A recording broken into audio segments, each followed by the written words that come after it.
All right. Good morning to Miss Algia, our English lecturer, to all the panelists and the audience. I'm Kiko Huike and I'm the moderator for today's forum titled The Impact of Having Too Many Buildings in Malaysia. Firstly, I would like to introduce to our panel. So we got three panel as you can see. So the first panelist, we got Mr. Lim Yi Chuan, Vice President of Nurture Society in Vision College. Panelist 2, Ms. Livanya, Professor in Business of AIM University. And lastly, our third panelist, Ms. Pravina, President of Environmental Club in AIMS University. In our forum today, we will be discussing the impact of having too many buildings in Malaysia. So firstly, Malaysia is a second world country with a land approximately 300,000 kilometers square with 33 million population. And according to Malaysia Property Market Center, there is 7 million properties in Malaysia now.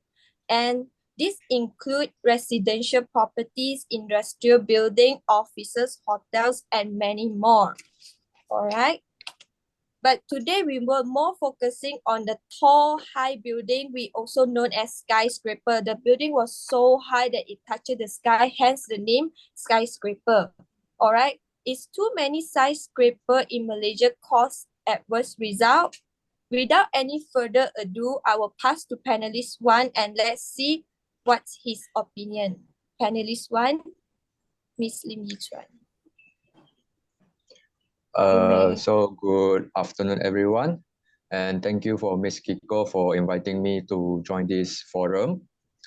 So, well, regarding this topic, I want everyone to understand first, if before we want to build this infrastructure, example like skyscraper or any building, we need to understand that before we do this, start this building, what is the cost or what is the sacrifice that we need to do?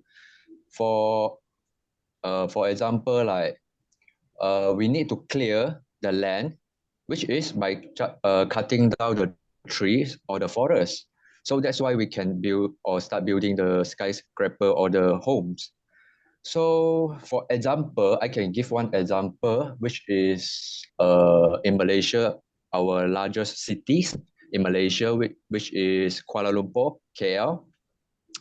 As we can notice and even very obviously see that at KL, there's a lot of skyscraper, including the KLCC tower also.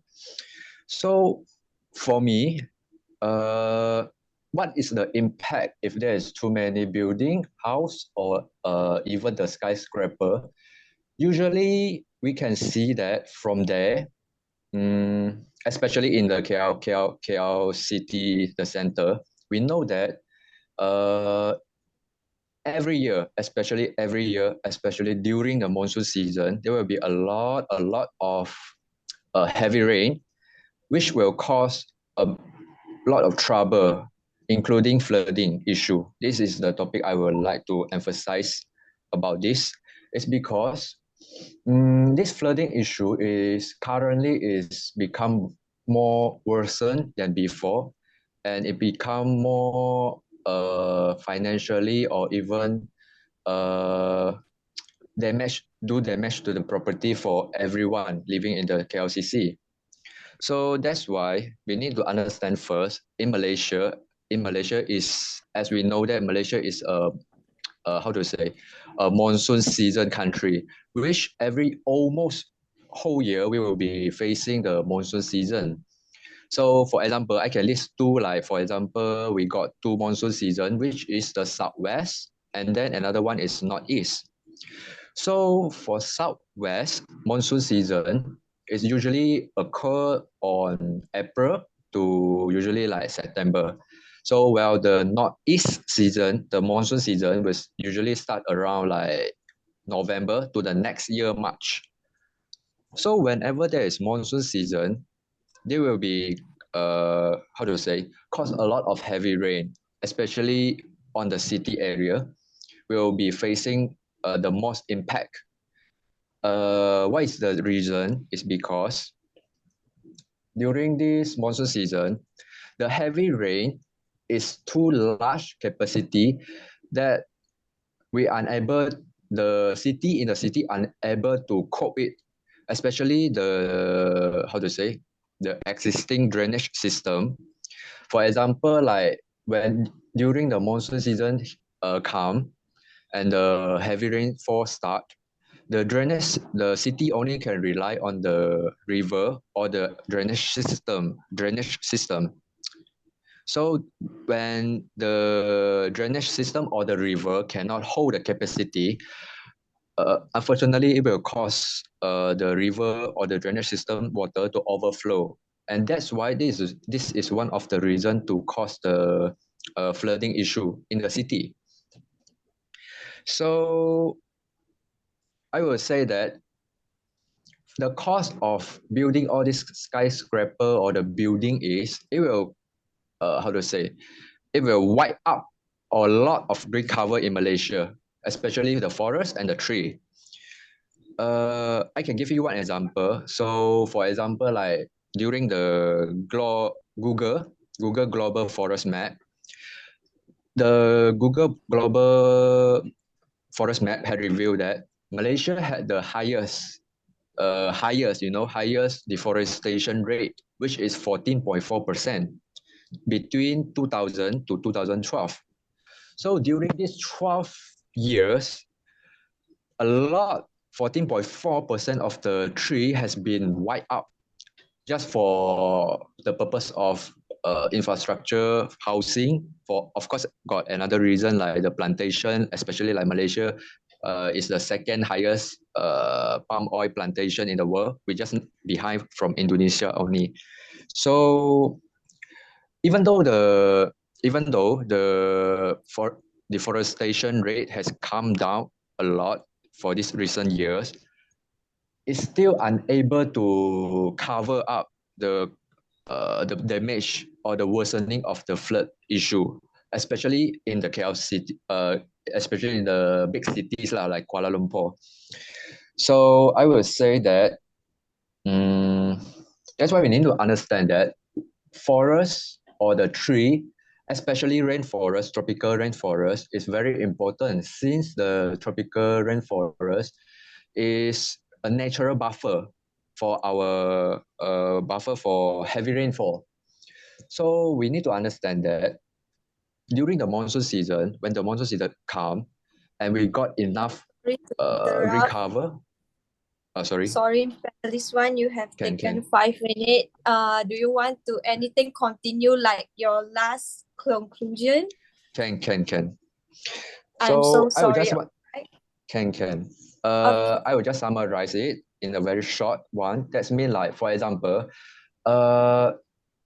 forest is very important because if we wipe up the forest, they will cause a lot of trouble, which one is the flooding issue.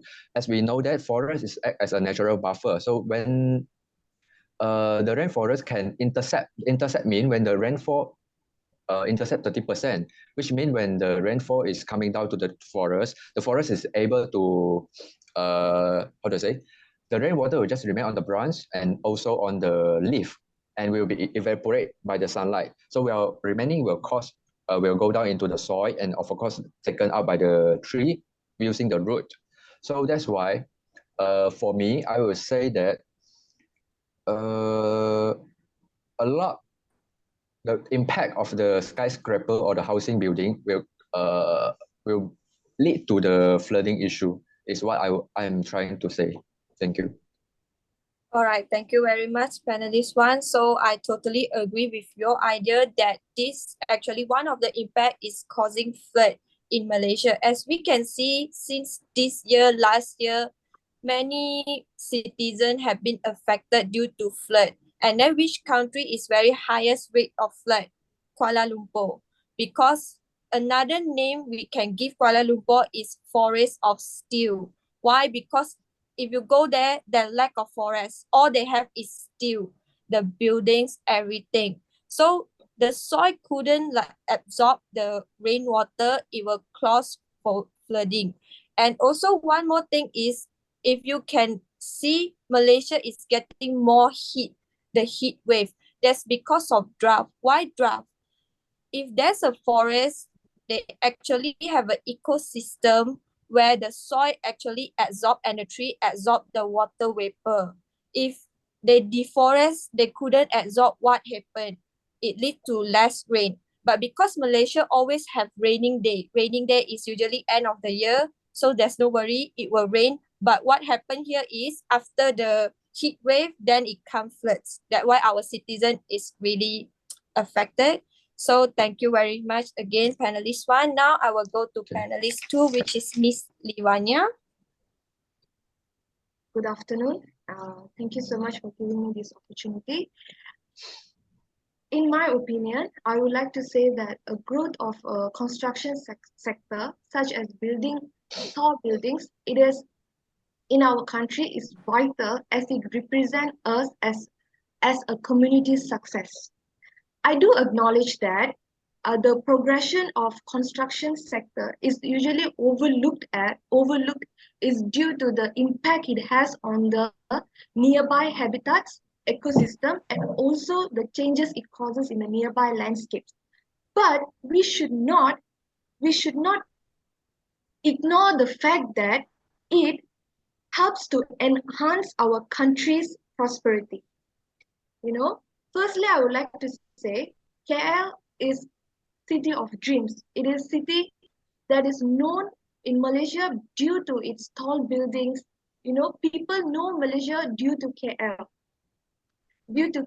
and its prosperity it has.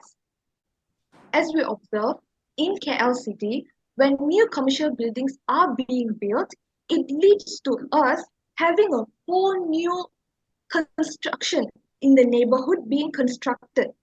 And it also leads us of helping a renovation in the already built houses, and also that shows a growing community in Malaysia. Moreover, I would like to say that construction sector also broadens job opportunities to the citizens. It helps us for giving opportunities for newly graduated engineers, or also it helps us to bring other nation labor workers to our country to help us build the building. Other than that, I would like to say that it is important to note that the construction sector also widens its impact on other sectors such as retail, real estate, and tourism, and also schools. As being said, a few community members view that construction and land development as unnecessary due to its impact on the landscape and nearby habitats. But it is vital in enhancing the growth of Malaysian economy. If it's neglected, we should not ignore the fact that how much prosperity and economic impact it has on our country. Thank you. Thank you, Ms. Livania. Thank you for your opinion. So to summarize that the economy really impacted because of the building of the building. So when they want to build a building, they take times. So it's not the economy have been affected. A surrounding area have been affected. Once if there deforestation, what about the animals? They lost their home, and there will be many pollution. It could be air, it could be sound around the construction area, which also lead to many things, environmental disaster. All right. So lastly, I will have Miss Pravina to talk about her opinion. Miss Pravina, panelist 3. Good afternoon, everyone. So thank you for inviting me to this forum. So first, I'm going to talk about the impact on the environment because of the high-rise buildings, which is also known as skyscrapers. So first thing I'm going to talk about is about the global warming. So about this global warming, actually 39% of world's carbon emission is attributed to building and also construction, with which is 28% coming from energy use and also 11% from construction materials or embodied carbon. So the requirement warm up and cool down a building results in energy consumption. So particularly if the building was not built with efficient insulation and also ventilation to in kept of the mind. The production and supply of building, the supply of building materials and the supplies as well as the actual construction process are actually the source of buildings embodied carbon. So it is actually very obvious that lowering the embodied carbon in building is actually next stage in combating the climatic change as the energy infrastructure decarbonizes. By reducing the embodied carbon, we can actually limit the negative impacts on global warming caused by the buildings. So this is about the global warming.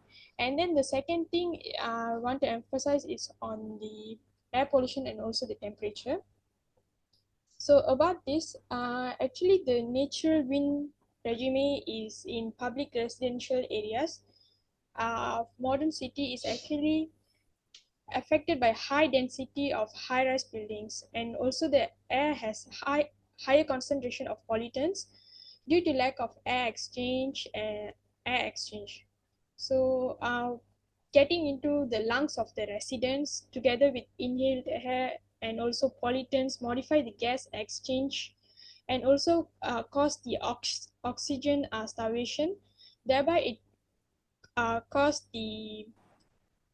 people asthma or other kinds of lung diseases.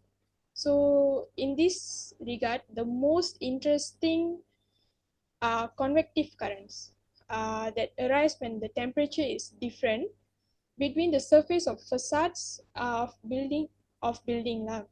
So when in the city, the difference in heating of open and shaded sections of street and public space influences the local air circulation. There are two ascending flows and descending flows. So the ascending flow is actually the concentrate above surface of wall exposed to light, while the descending flow is actually above the flow that concentrates above the shaded walls. So the speed of airflow at outer surface of building due to difference in temperature of surface of enclosing structure and outside air can reach up to 10 meter per second. The temperature difference can contribute to formation of convective currents. The convective heat flow directed up building resulting in emergence of so-called near surface layer of heated air. So the amount of coefficient of solar radiation absorption by the material of outer surface of the enclosing structure can create a temperature difference between the external building surface and also the surrounding air. So this is about the air pollution and also temperature. So the next thing I'm going to talk about is about the natural resources. About the natural resources, many people are not aware of the depletion of natural resources when they're having a construction or build many kinds of buildings. This is because one of the biggest users of resources, with half of them is being non-renewable, is the construction industry. It uses around 25% of world's virgin timber each year and also consumes uh, around 40% of its raw stone, gravel, and also sound usage. Even when we act as if the issue doesn't exist, but sooner or later it's going to be possible that we will run out of many essential natural resources in this world. So the last one I'm going to talk about is the biodiversity. So consider the effect that building has on wildlife. So we probably thought a few things right away, including working late at construction or working at night at the construction sites or around loud machines.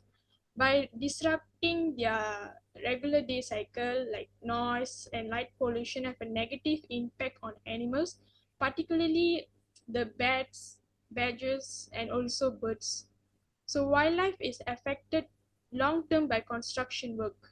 Air and water pollution, hydrological effects, remoteness, and population fragmentation are few to name actually.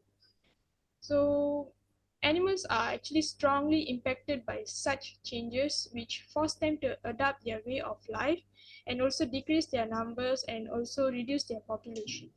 So this is my points from my side. All right, thank you so much, Miss Pravina. I believe that you has talked about everybody concerned from your point of view, which I'm glad. And I also very strongly agree to your point of view. So to sum up everything over our forum today, I would like to say that